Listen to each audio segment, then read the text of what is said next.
আমার বিয়ে, এটাকে অবশ্য লোকে বিয়ে বলবে কি না তা নিয়ে আমার যথেষ্ট সন্দেহ আছে। রাহাত অনেকটা ভয়ে চাপে পড়ে বিয়েটা করতে বাধ্য হয়েছে। রাহাত আর আমার প্রেম 3 বছর পেরিয়ে গেছে, অথচ এখনও ছেলেটার সেই ভীতু ভীতু চাহনি আমাকে অবাক করে দেয়। আমি অনেক সামলে আমার পরিবারকে সামলে নিয়েছি, সবাই মেনেও নিয়েছে আমাদের সম্পর্কটা, কিন্তু রাহাত এখনও ওর পরিবারে নাকি বলেই উঠতে পারেনি। অনেকবার বলেছে, এবার বলছে, অথচ এবার এবার করে কত শতবার যে চলে গেছে তার হিসেব নেই। রাহাত ওর মাকে ভীষণ ভয় পায়। মায়ের সামনে গেলে ওর পা কাঁপে, গা ঘামতে শুরু করে, গোছানো সব কথা এলোমেলো হয়ে যায়।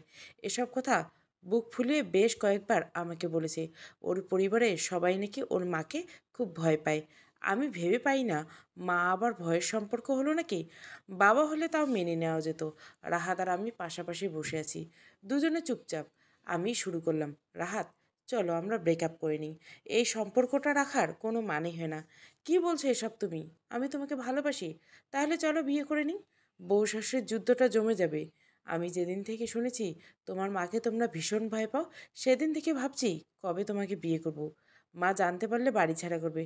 ঠিক আছে রাহাত বাবু, তুমি মাকে নিয়ে থাকো, আমি বাবাকে ফোন দিই। বাবাকে কেন?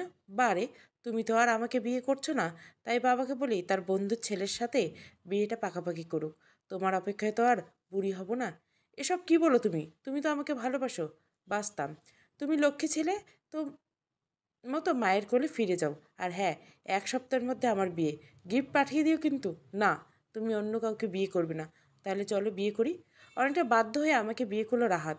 রাহাত জানে আমি ভীষণ জেদি, আর বাবার বন্ধু ছেলের কথা সে মিথ্যে নয়, তাও সে ভালো করে জানে। এটা করা ছাড়া ভীতু বাবুটার কাছে আর কোনো উপায় ছিল না। বিয়েটা শেষ করে রাহাত শুকনো মুখে বলল, চলো তোমার বাসায় নামিয়ে দিই। কি বলছো তুমি? আমি বাবার বাসায় যাব কেন? বিয়ের পর কেউ বাপের কাছে থাকে বুঝি? এটা তো নিয়ম, তাও জানো না বুঝি?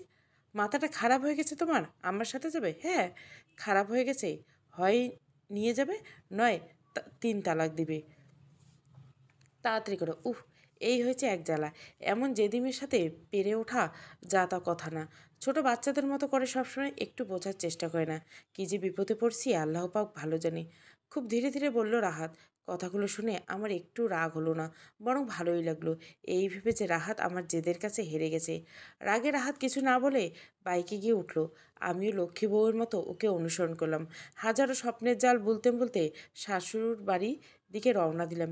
এভাবে বিয়েটা না করলে কবে মায়ের ভয়ে অন্য কোথাও বিয়ে করে নেবে কে জানে। রাহাত বলে ওর মাকে নাকি বাড়ির সবাই ভয় পায়। কিন্তু কেন? উনি তো বাঘ ভাল্লুক তো নয়। আমি ঠিক শাশুড়িকে আমার মা বানিয়ে ফেলবো। তখন আমার দুই মায়ের মধ্যে ভালোবাসার প্রতিযোগিতা হবে, কে আমাকে বেশি ভালোবাসে। আমি জানি আমার শাশুড়ি জিতবে, কেননা রাগী মানুষগুলো ভীষণ রকমের ভালোবাসতে জানে। ননদ, যা, নতুন বাবা, নতুন মা, ভাসুর সবাইকে নিয়ে ভীষণ আনন্দ থাকবো। রাহাতের মুখে ওদের সবার কথা শুনে মনের জায়গা করে দিয়েছি সবাইকে। আকাশ পাতাল ভাবছি, হঠাৎ রাহাতের ডাকে চমকে উঠলাম। রাহাত ভীতি ভীতি কণ্ঠে বলল, তুমি গাড়িতেই অপেক্ষা করো, আমি ভেতরে গিয়ে দেখি কী অবস্থা। আমি না আসা পর্যন্ত ঘরে ঢুকবে না কিন্তু। বলে চলে গেল রাহাত। আমি অপেক্ষা করছি তো করছি। দেখতে দেখতে 15 মিনিট পার হয়ে গেল, অথচ এই ভিতরমটা দেখা নেই। এই 15 মিনিট আমার কাছে 15 বছরের মতোই দীর্ঘ মনে হচ্ছে। আমি আস্তে আস্তে ঘরের ভিতরে প্রবেশ করলাম। দেখলাম রাহাত একপাশে বসে আছে, কিছু একটা বলার চেষ্টা করছে, কিন্তু মুখ থেকে কথা বেরোচ্ছে না। হয়তো আমার কথাটাই বলার চেষ্টা করছে বেচারা। ওকে দেখে এই মুহূর্তে আমার খুব মায়া হলো। হঠাৎ মায়ের চোখ পড়লো আমার দিকে। কর্কশ্বরে বলে, কে তুমি? কি চাই এখানে? আমি মাকে দেখতে লাগলাম, কি মায়াবী চেহারা, অথচ ইয়া বড় বড় রাগের টিপি নিয়ে সব ভালোবাসা ঢেকে রেখেছে। কি হলো, কানে শুনতে পাও না? মা, আমি রাহাতের বিয়ে করাবো। কি? রাহাতের বউ? মা, সব ঠিক করে এসেছে দেখেছি। হ্যাঁ মা, আমি রাহাতের বউ। মানি না আমি। তাতে কি মা, বিয়েটা তো আর মিথ্যে হয়ে যাবে না? রাহাত এসব কি বলছে বেটা? এক্ষুনি ঘাড় ধাক্কা দিয়ে বাহিরে বের করে দিবি। রাহাত হ্যাঁ না কিছু বলার অবস্থায় নেই। ও কী করবে হয়তো নিজেই বুঝতে পারছে না। আমার শ্বশুরটা ভীষণ ভালো মানুষ, বারবার তার রাগী বউটাকে সামলানোর চেষ্টা করে ব্যর্থ হচ্ছেন। আমি আমার আর রাহাতের ভবিষ্যতে দেখতে পাচ্ছি শ্বশুর আর শাশুড়ির মাঝে। যা, ননদ, ভাসুর, রাহাত, শ্বশুর সবাই আছে, কিন্তু রাগী শাশুড়িমাকে সামলানোর কেউ নেই। সবাই ভীষণ ভয় পায় তাকে। আমি শাশুড়িমায়ের কথা কানে না তুলে ভেতরে ঢুকে চেয়ারে বসে পড়লাম। মা রাগে গজগজ করতে করতে বললেন, যাও বলছি আমার ঘর থেকে, নইলে। নইলে কি মা? আমিও পুলিশ কমিশনের মেয়ে, দেখি কেমন আমাকে বের করতে পারেন। আর আইনত আমি রাহাতের স্ত্রী, এখনও তালাক হয়নি। রাহাত কথাগুলো হা করে শুনছে, আর মা রাগ সামলাতে না পারে দ্রুত চলে গেল। বাবা মানে শ্বশুর বাবা ফ্রিজ থেকে মিষ্টি এনে খাইয়ে আমাকে বরণ করে নিলেন আর বললেন, তুমিই পারবে এমন রাগী শাশুড়িকে সামলাতে। রাহাত এখনও হয়তো সব বিশ্বাস করতে পারছে না। আমি ঘরে ঢুকে ফ্রেশ হয়ে বিকেলের নাস্তা বানালাম। রাতে খাবার টেবিলে অনেক গল্প হলো, কিন্তু মা খেতে এলো না। আমি খাবার নিয়ে রাগী শাশুড়ির ঘরে গেলাম। উনি তো তেলে বেগুনে জ্বলে উঠলেন। চিৎকার করে বললেন, আজকে রাতটা তোমার এ বাড়িতে শেষ রাত। সকালে হলে তুমি নিজে বেরিয়ে যাবে এ বাড়ি থেকে, নইলে আমার কেরামতি দেখবে। তোমার মতো কত শত মানুষকে সোজা করিয়েছি তার হিসাব নেই। এখনও সময় আছে, নিজেকে শুধরে নাও, নইলে বিপদ। আমিও ঠিক এই কথাটাই বলি মা, এখনও সময় আছে, নিজেকে সামলে নিন, নইলে বড্ড বিপদ আছে সামনে। আর আপনার দলে সবাই, কিন্তু আমার দলে এই একটা কথা মাথায় রাখবেন, আর আমি রাহাতের স্ত্রী। কেউ আমাকে রাহাত থেকে আলাদা করতে পারবে না, কেউ না। কথাগুলো শুনে শাশুড়িমা কেমন যেন নিস্তেজ হয়ে গেলেন। আর কথাগুলো বলতে বলতে আমার চোখ বেয়ে কখন যে পানি নেমে এসেছে নিজেও জানি না। আমি তো মা করে রাখতে চেয়েছিলাম, আর মেয়ে হয়ে থাকতে চেয়েছিলাম, কিন্তু এমন শাশুড়ির সাথে থাকতে হলে এভাবেই থাকতে হবে, যেমন শাশুড়ি তেমন বউ। আমার জন্য শাশুড়ি মা না খেয়ে থাকবে, তা আবার হয় নাকি? এ তো আমারই ব্যর্থতা, পরাজয়। কথাগুলো মাথায় ঘুরপাক খাচ্ছে। কিছু একটা করতে হবে আমাকে। নতুন বাড়িতে এসে নতুন সম্পর্কের মানুষগুলো অভুক্ত রাখবো, তা কী করে হয়? মাথায় একটা বুদ্ধি খেলে গেল। কাঁটা দিয়ে যেমন কাঁটা তোলে, তেমনি রাগ দিয়ে রাগ জয় করতে হয়। আমি টেবিলে খাবার রাখতে রাখতে শান্ত গলায় বললাম, আপনি খান বা না খান তাতে আমার কি।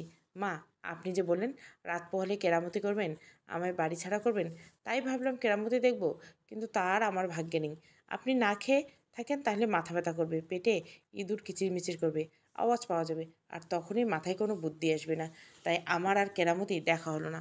আপনি বরং ঘুমিয়ে পড়ুন। না খেয়ে গিয়ে আর কেরামতি দেখানো যায়? চিন্তা করবেন না, আমি সবাইকে বলে দেবো কেরামতি দেখাতো যদি পেটে ইঁদুরগুলো চুপচাপ থাকতো। কেরামতির কথা ভুলে যান মা। শাশুড়িমায়ের রাগান্বিত লাল চোখ আর চিন্তিত চেহারা বলে দিচ্ছে, আমার আর কিছু করতে হবে না, যা করার উনি নিজেই করবেন। আমি শাশুড়িকে কিছু বলার সুযোগ না দিয়ে ঘর থেকে বেরিয়ে আসলাম। আমি জানি উনি ঠিক খাবেন। উনি প্রচণ্ড জেদি, আর জেদি মানুষগুলো সবচেয়ে বেশি ভয় পায় হাঁটতে। তাই উনি ঠিক খাবেন। ঘর থেকে বেরোতে গিয়ে বাইরে রাহাতকে দেখে আমি আশ্চর্য হয়ে গেলাম। মায়ের ভয়ে কেমন বাইরে চুপচাপ অপেক্ষা করছে। কি ভিতরে বাবা, ঘরের বাইরে কি করছো তুমি? আমাদের মামের কথা শোনার জন্য আড়ি পেতেছো? বয়ে গেছে। আঙ্কেল ফোন করছে। আঙ্কেল? কে আঙ্কেল? কে আবার? তোমার বাবা? ও আচ্ছা, তোমার বাবা মা আমার বাবা মা, আর আমার বাবা মা কি না তোমার আঙ্কেল আন্টি খুব ভালো। বলতে বলতে বাবার ফোন। বাবা? হ্যাঁ মা, কেমন আছো? একবারও ফোন দাওনি? তোমাকে নিয়ে কোনো অশান্তি হচ্ছে না তো?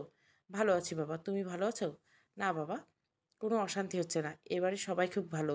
মা বাবা তো ভীষণ ভালোবাসে আমাকে, মেয়ে করে নিছে। ও সেজন্য বুঝি বাবা মাকে ভুলে গেছো? না বাবা, একটু ব্যস্ত ছিলাম, বোঝোই তো। আচ্ছা বাবা, এখন রাখছি, কেমন? আচ্ছা মা, ভালো থেকো। রাহাত হা করে আমার মুখের দিকে তাকিয়েছে। এই ভূতিরাম, মুখে মাছি ঢুকে যাবে? কি দেখছো এভাবে? দেখছি জেদি মেয়েটা কেমন সংসারটা আগলে নিচ্ছে। ইস, এটা বুঝি আমার সংসার না? আর ওরা সবাই আমার খুব আপন। তুমি তো জানো আমি এখনও এমনই স্বপ্ন দেখতাম, আমি কখনো একাকী থাকবো না। একাকিত্ব আমি ছুতে পারবে না, তুমি পারবে তো? না পারলে আর কি, তোমার ঘরে নতুন আর একটা বউ আসবে, আর আমি চলে যাব তোমার থেকে দূরে, বহু দূরে। কি যে বলো না। তোমার মা আমাদের বিয়েটা মেনে না নেওয়া পর্যন্ত এই বিয়ের কোনো মূল্য নেই তোমার আমার কাছে। শুধু মাকে বলা যাতে কিছু করতে না পারে। আচ্ছা, মা খেয়েছে না খাবে? আমার জন্য তোমাদের মা ছেলের সম্পর্কে ফাটল ধরে গেল। আমি তোমাদের সবার সামনে যখন মাকে হেনস্থা করি, তখন তোমাদের খুব কষ্ট হয় আমি জানি। আমারও, কিন্তু শক্ত না হলে যে মা আমাকে তোমার থেকে, তোমার পরিবার থেকে আলাদা করে দিবে। তুমি আমাকে ভুল বুঝো না রাহাত, প্লিজ। পাগলি মেয়ে, আমি সব জানি। আমি তোমার সব সময় পাশে আছি। সব ঠিক হয়ে যাবে, দেখো। আমার ভিতু রামটা, আমার জন্য তোমাকে অনেক কষ্ট পোয়াতে হচ্ছে, অথচ আমার কিছু করার ক্ষমতা নেই। বলতে গিয়ে রাহাতের চোখ ছলছলিয়ে উঠল। একদমই না। ভালোবাসা কষ্ট না থাকলে প্রাপ্তির মূল্য থাকে না, আর কেউ মনেই রাখে না, বুঝেছেন মিস্টার ভিতর ডিম? আমি একটু বাবার কাছে যাই, কিছুক্ষণ গল্প করে আসি, বলে বাবার ঘরের দিকে রওনা দিলাম। রাহাতে কিছু বলতে গিয়েও থেমে যাওয়া চোখ এড়াল না। বাবা, আসবো? আয় মা। বাবা কি করছেন? কিছু না রে মা, একটু বই পড়ছি। তুই ঘুমাস নাই যে? এমনি। বাবা, একটা প্রশ্ন করব? কর। মাকে তোমরা খুব ভয় পাও, তাই না? যা রাগ সামলানো খুব কঠিন কাজ। তবে তোমরা যাই বলো, মা কিন্তু মনে মনে ভীষণ শিশু। রাগ করে বটে, কিন্তু হৃদয়ের ভেতরে ভালোবাসা ভরা। ভালোবাসাটা প্রকাশ করতে পারে না বলে সবসময় রাগ দেখায়। আর তোমরা তো মার আশেপাশে খুব কম যাও, হয়তো তার ভালোবাসার প্রয়োজন, তাই জন্য না পাওয়ার যন্ত্রণা এমন রাগী হয়ে থাকে। মা কিন্তু আসলে মনের দিক থেকে ভীষণ নরম মানুষ। আমরা এতদিন ও যে মানুষটার মধ্যে ভালোবাসা খুঁজে পাইনি, আর তোকে এতটা অপমান করার পরও তুই কি না তার হয়ে কথা বলছিস? বারে, বলবো না? উনি তো আমার মা, আর আমি মেয়ে। মা মেয়ের মধ্যে অমিল অশান্তি হয় না বুঝি? পারবি না মা ওকে মনের মতো করে সাজাতে? তোমরা পাশে থাকলে ঠিক পারবো। আচ্ছা বাবা, আমি তোমার ছেলেকে এভাবে বিয়ে করছি, এতে তোমার আমার ওপর কোনো রাগ নেই? না রে মা, অনেক রাত হয়েছে, যা ঘুমিয়ে পড়। সকাল হলে আবার শুরু হয়ে যাবে দেখিস, সামলাতে হবে তোকেই। আচ্ছা বাবা, শুভরাত্রি। শুভরাত্রি। রাত এখন আর কত? সবে তো 11:30। রাত 1টা 2টোয় ঘুমায়, আর সকাল 10টায় ঘুম থেকে ওঠার আমার অভ্যাস। কিন্তু এ বাড়িতে সবাই নিশ্চয় খুব সকালে ঘুম থেকে ওঠে, আমি কি পারবো? আমাকে কেউ তুই করে বললে আমার তার উপর খুব রাগ হয়। কারণ আমার বাবার একমাত্র মেয়ে আমায় বকার সময়টাও তুই বলতো। এজন্য মনে হতো কেউ তুই বললে আমাকে বকছে। অথচ বাবার মুখে আজ তুই ডাকটা এত মধুর লাগলো কেন? যেন কতটা ভালোবাসায় ঘেরা এটা, কত শত মায়া মাখা এই ডাক। কত অপূর্ণতা ছিল আমার। এই বাড়িতে একদিনে কত কিছু পেয়ে গেছি, তাও আবার না চাইতে। ভাবতে ভাবতে ঘরের দিকে পা বাড়লাম, কিন্তু এ কি, আমার ভিতরমটা ঘুমায়। কি মায়াভরা এই ছেলেটার চেহারা! ওকে ভালো না বাসে কেউ থাকতেই পারবে না। ঘুমের ঘরে ভিতরমকে দুঃখ কষ্ট ছুতে না পারা ছোট্ট শিশুর মতো লাগছে। এসব আকাশ পাতাল ভাবতে ভাবতে কখন যে ঘুমিয়ে পড়ছি ঠিক মনে নেই। ননদের চিৎকার শুনে লাফ দিয়ে উঠলাম। কোনো বিপদ হয়নি তো? বাড়িতে কি আগুন লেগেছে, নাকি বাড়িতে ডাকাত পড়ছে? চোখ মলতে মলতে রাহাত বলল, আমাকে মা পাঠিয়েছিল তোমাকে ডাকতে, কিন্তু তুমি কি নিশ্চিন্তে ঘুমাচ্ছিলে তাই ডাকতে ইচ্ছা হয়নি। কেন জাগো না তুমি? মা মনে হয় প্রচণ্ড রেগে গেছে। ঘুমে ঢুলতে তুলতে ঘর থেকে বের হলাম। ঘড়িতে এখনও 7টা বাজেইনি। 10টার আগে কখনো ঘুম থেকে জেগেছে কিনা আমার নিজেরই জানা নেই। আহা শ্বশুরবাড়ি, আহা সংসার! একদিনে কেমন সব নিয়ম আমি মানতে শিখেছি। বসার রুমে প্রায় সবাই উপস্থিত, শুধু আমি আর রাহাত বাদে। রাহাত আমার পিছনে পিছনে আসছে। মায়ের আওয়াজ পাওয়া যাচ্ছে। মা মনে হয় খুব খেপেছে। সত্যি ঘুম ভাঙতে দেরি হয়ে গেল। আজ কপালে কি আছে আল্লাহ জানে। শাশুড়ি আমাকে দেখে আরও জোরে জোরে চিৎকার শুরু করলো। আমাকে দেখে তার শক্তি যেন 2 গুণ বেড়ে যায়। বাবার দিকে তাকিয়ে হাত নেড়ে নেড়ে বলল, কোন রাজা বাদশার মেয়েকে জানি? এত বেলা হয়েছে তবু তার ঘুম ছাড়ে না। এতই জমিদারি করার শখ তো যাও না বাপের বাড়ি। আমার পরিবারের মাথায় কেন খাচ্ছ? প্রয়োজন হলে আমি পুলিশের কাছে যাব, আদালতে যাব, তবু ঠিক বের করব এই বাড়ি থেকে, বলে রাখলাম। মা চলে যাব বলে তো আসেনি। আর হ্যাঁ, আমি কোনো রাজা বাদশার মেয়ে না। আমি খুব সাধারণ ঘরের একটা মেয়ে, মধ্যবিত্ত ঘরের সাধারণ জীবনযাপনে আমি অভ্যস্ত। তাই আপনি যদি আমাকে রাজা বাদশার মেয়ে বানিয়ে ফেলেন, তাহলে রাজা বাদশার অপমান করা হবে, আর সাথে আমার মধ্যবিত্ত বাবা মাকেও। যাদের শ্রম ভালোবাসা স্পর্শ, যাদের সারাদিনে ধুলোবালি মাখা হাতের ছোঁয়া আমাকে আজকের আমি করে তুলেছি। তবে হ্যাঁ মা, আমার বাবা মা আমার কাছে রাজা বাদশার অনেক উপরে। জানেন তো মা, রাজা বাদশার আজ আছে তো কাল নেই, কিন্তু মা বাবা সন্তানের হৃদয়ের সিংহাসনে যুগ যুগ থাকবে, যার কোনো ক্ষয় নেই, ধ্বংস নেই, প্রতিযোগিতা কিংবা পরাজয় নেই। আচ্ছা মা, একবার আপনি ভাবুন তো, আপনি তো এই বাড়ির বউ হয়ে এই বাড়িতে এসেছেন নিজের সংসার মনে করে। এই বাড়ি আসার সময় একবারও কি ভেবেছিলেন যে এই বাড়িতে আপনার থাকা হবে না, কিংবা চলে যাবেন? আইন আদালত যেখানে খুশি যান, আমি যাচ্ছি না বাবা, বোন, ভাই, ভাবি, স্বামী বা মাকে ছেড়ে। আপনি আমাকে নিজের থেকে একদিন মেনে নেবেন, আমি বলে রাখলাম। দেখেছো রাহাতের বাবা কেমন মুখে মুখে কথা বলে? ভদ্রতা, সভ্যতা, বড়দের সম্মান করা কিছুই শেখায়নি বাবা মা, আস্তে আস্তে শিখে যাবে। বাবা মাকে থামানোর বৃথা চেষ্টা করছে। বাবা নিজেও জানে তিনি পারবেন না। আমি ছোটবেলা থেকে শুধু বাবা আর মাকে দেখে বড় হয়েছি। আমার কোনো ভাই বোন নেই, আমি একা। মায়ের আদরের, বাবার ভালোবাসা কোনোটাই কম পাইনি। কিন্তু তবুও মনে হতো, কেন আমার ভাই বোন নেই? কেন ভাই নেই? কেন ভাবি নেই? দাদা দাদি, চাচা চাচি অথবা ভাই বোনের হইচই নেই?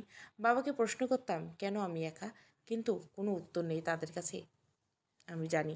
তারপর রাহাতকে পেয়ে রাহাতের মুখে তোমাদের সবার কথা শুনে আমি অপূর্ণতাকে পূর্ণতার রূপ দিতে চেয়েছি। এ কি আমার অপরাধ মা? বলে আমি কাউকে কিছু না বলে ঘরে চলে গেলাম। কথাগুলো বলতে আমার খুব কষ্ট হচ্ছিল, হাউমাউ করে কাঁদতে ইচ্ছে করছিল, সবাইকে জড়িয়ে ধরে বলতে ইচ্ছে করছিল, আমি তোমাদের ছেড়ে যেতে চাই না, খুব ভালোবাসি তোমাদের। ভালোবাসা হতে কতটা সময় লাগে, কতটা দিন লাগে, কতটা আবেগ মায়া লাগে আমি জানি না, কিন্তু তোমাদের সবাইকে ছাড়া আমি ভীষণ একা হয়ে যাব, ভীষণ অসহায় হয়ে যাব।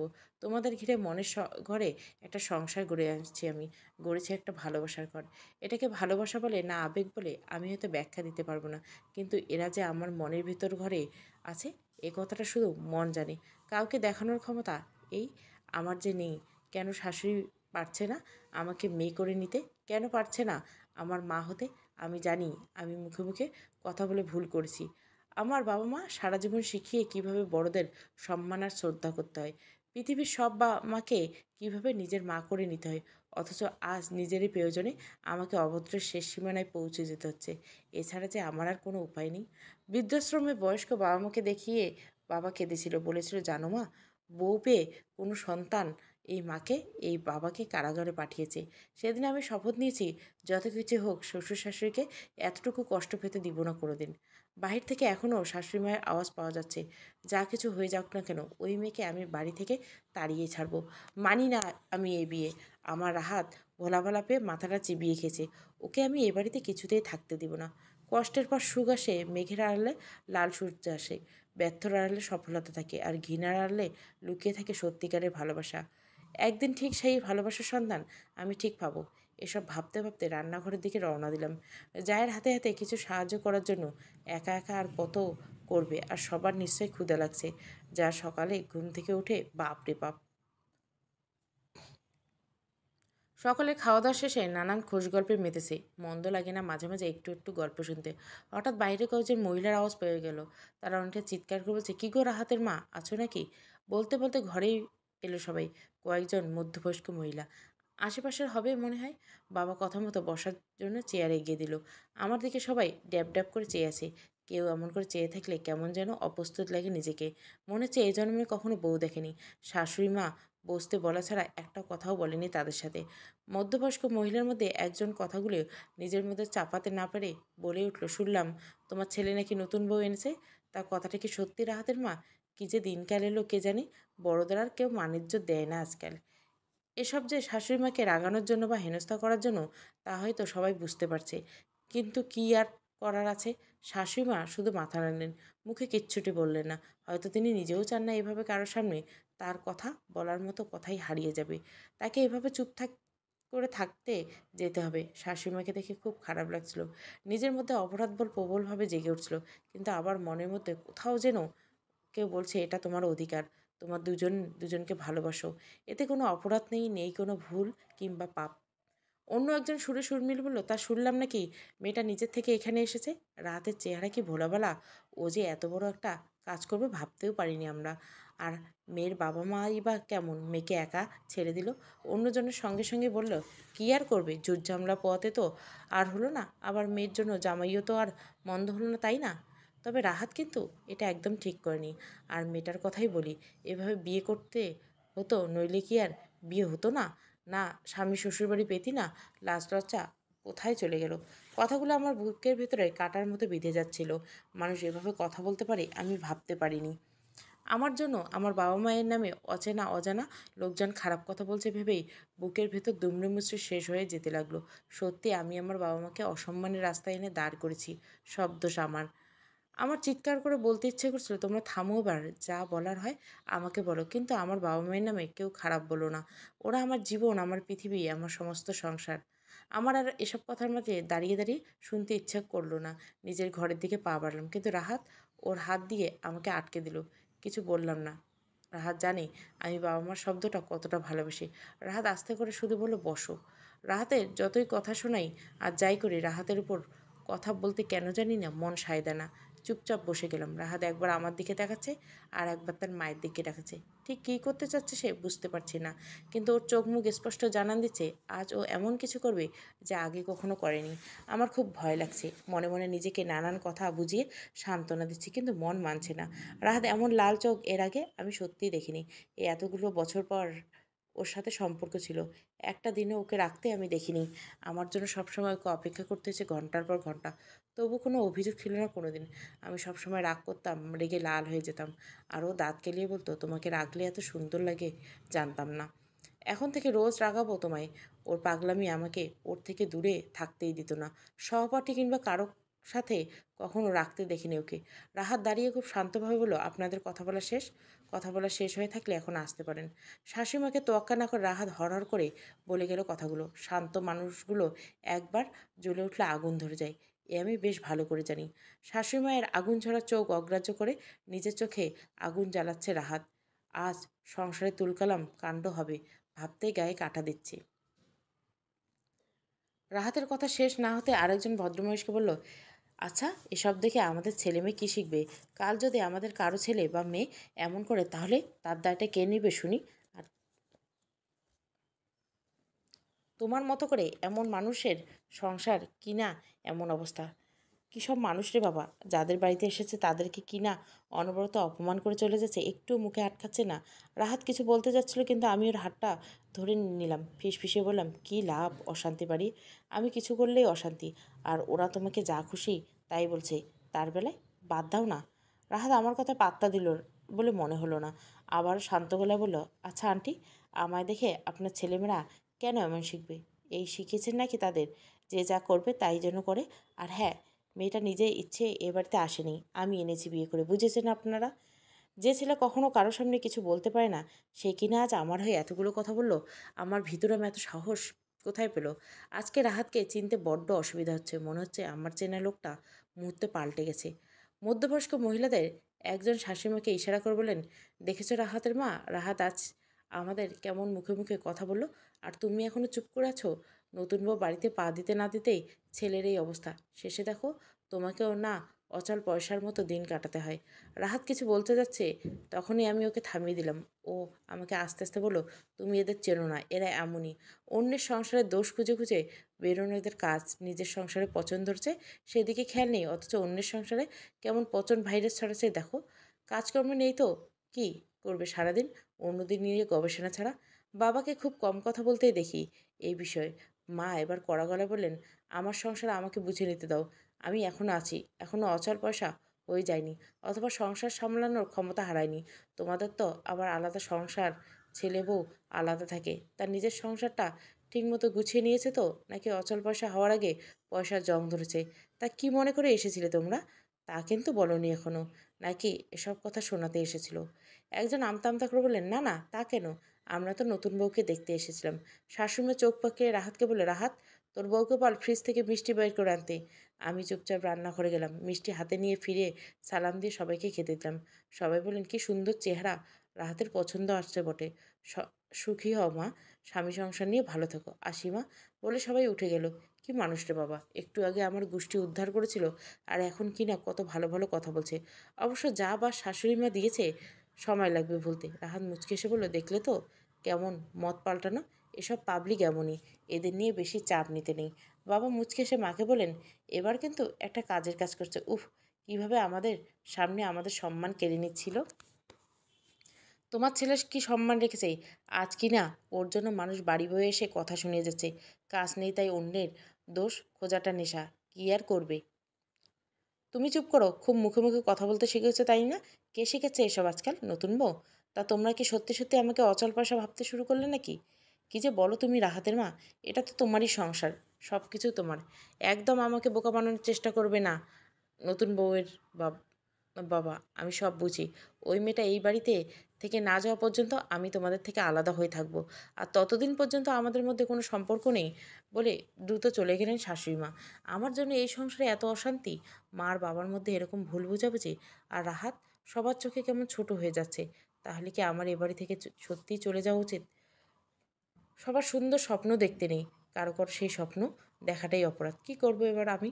চলে যাব রাহাতকে ছেড়ে, আমার স্বপ্নের এই মানুষগুলোকে ছেড়ে, রাগী মা শান্ত বাবাকে ছেড়ে? ভাবতেই কষ্ট হয়। ভালোবাসা কেমন এমন যন্ত্রণা, কষ্ট যন্ত্রণা বেদনার আঘাতে ক্ষতবিক্ষত করে দেয় মানুষকে।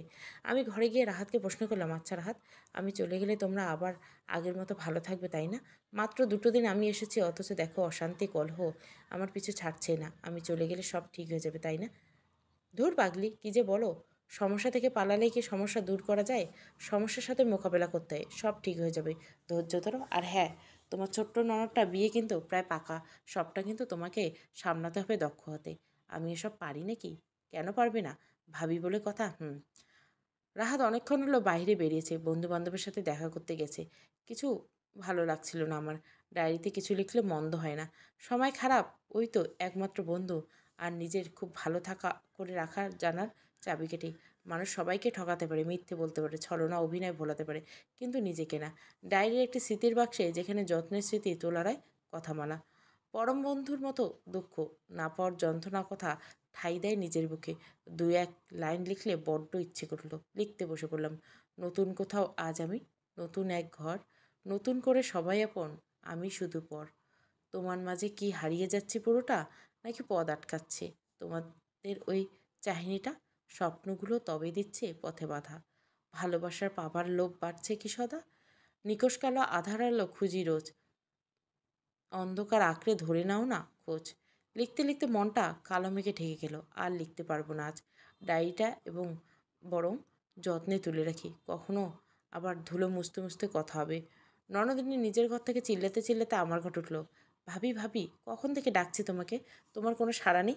কি করছো একা একা? কই কিছু না তো, বলো কি বলবে। ভাবি, তুমি কি আমাদের ছেড়ে চলে যাবে? কেন, কে বলছে? ছোট ভাইয়া আর বড় ভাই বলছিল। আরে না পাগলি, কই যাবো আমি, কোথাও যাচ্ছি না তোমাদের ছেড়ে। তাহলে আমার সাথে লুডো খেলবে? অনেক দিন খেলি না, চলো না ভাবি প্লিজ। আচ্ছা তুমি যাও, আমি আসছি। রাহাতের ছোট বোন রুমি দেখতে ভীষণ ভালো, আর তার মনটা তার চেয়েও ভালো। একদম বাচ্চাদের মতো এখনও বায়না করে। কেমন একটা সরলতা আছে ওর মধ্যে, যা সবসময় আকৃষ্ট করে ওর দিকে মানুষকে। সবচেয়ে বড় গুণ, প্রায় সবসময় হাসি লেগেই থাকে ওর মুখে। মানুষটা খুব সহজেই আপন করে নিতে পারে মেয়েটা। ওর কথা ভাবতে ভাবতে ওর ঘরে গেলাম। ও তো লুডো নিয়ে বসে গেছে একদম। কি খেলবে? ভাবি নাও, আমরা সাপ খেলি, খুব মজা হবে। সাপের ছোবলার খেলা। আচ্ছা বের করো। একটা কথা আছে না, অভাগা যেদিকে যায় সাগর শুকিয়ে যায়। আমার হয়েছে সেই দশা। আমার কিছু প্রয়োজন পড়ে না, আর সেটারও অকালও পড়ে না। যেখানে ছয় নয় মাত্র একের দরকার, সেখানে একের দেখা নেই। অনেক অপেক্ষার পর একের দেখা মিলল বটে, তবে সাপ বাবাজি আমার উপর যা রেগে আছে তার কি বলবো। মনে হচ্ছে যেন কোনো জন্মের প্রতিশোধ নিচ্ছে। যতই সাপগুলোকে পেরিয়ে যাচ্ছি, ততই ওরা খাপাত করে ধরে মুখ থেকে সোজা লেজে চালান দিচ্ছে। কিসের এত শত্রুতা আমার সাথে কে জানে। শেষ পর্যন্ত সাপগুলো জোট বেঁধে আমাকে হাঁটতে বাধ্য করলো। আর সাহস হলো না নতুন করে আবার সাপের সাথে যুদ্ধ করতে। রুমিকে বললাম, থাক, এ পর্যন্ত থাক, পরে আবার খেলা হবে। আচ্ছা এবার বলো তো, তোমার নাকি বিয়ে পাখা প্রায়? কথাটা শুনে লজ্জায় লাল হয়ে গেল মেয়েটার মুখ। মুখে কিছু বলতে পারলো না। আমি আর জোর করলাম না। এই বিয়েটা নিয়ে সব ভালো হলেই ভালো। বিয়েটা হয়তো আমি দেখতে পাবো না, কার ভাগ্যে কী আছে জানে। অবশ্য রাহাতের আত্মীয়রা প্রায় সবাই জেনে গেছে আমাদের বিয়ের ব্যাপারে। এসব কথা বাতাসের আগে ছোটে, একান ওকান ওকান সেকান করে, সেখান থেকে একান। একজন আরেকজনকে ফিসফিসে বলে, শেষে বলেও দেয়, কাউকে বলো না যেন আবার। তবুও কথাটা ছড়ায় অনেকটা বাতাসের গতিমতো। আর এই অবস্থায় আমি বাড়িতে না থাকলে মাকে অনেক মুখোমুখি হতে হবে, আর থাকলেও হবে। তবে শাশুড়িমা যে কী ঠিক করবেন তা উনিই জানেন। রুমি হয়তো শুনছে কথাগুলো, শুনছে হয়তো আমার চলে যাওয়ার কথাটা। রুমি আমার দিকে প্রশ্ন ছুড়ল। প্রশ্নগুলো ওর চোখে ছলছলে উঠল। খুব জোরে একটা তীরের মতো আমার বুকে বিঁধল। ভাবি, তুমি তো বললে আমাকে ছেড়ে যাবে না, তাহলে কেন চলে যাবে? আমরা তোমার আপন হয়ে উঠতে পারিনি, এখনও সেজন্য যাবে? নাকি আমি কখনো তোমার বোন হতে পারিনি বলে ফেলে রেখে যাচ্ছ? ও অবশ্য আমি তো তোমার আপন বোন না হলে হয়তো এভাবে ছেড়ে যাওয়ার কথা ভাবতে না। কি বলবো এই মেয়েটাকে, কী বা উত্তর দিব প্রশ্নের? সত্যি জানি না। এই প্রশ্নগুলোর উত্তর সত্যি আছে তো আমার কাছে।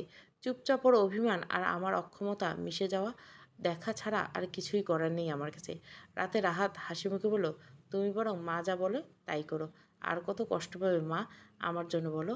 আর আমার ভালো লাগছে না আর অপমান ঘৃণা নিয়ে সংসার সাজাতে। আমি জানি বিয়ে মানে মানিয়ে নিয়ে চলা, কিন্তু তাই বলে নিজের আত্মসম্মান বিসর্জন দেওয়া নিশ্চয় না। যে যেভাবে পারছে আমাদের এই বিয়েটা নিয়ে কথা বলে যাচ্ছে, আমার যে খারাপ লাগতে পারে।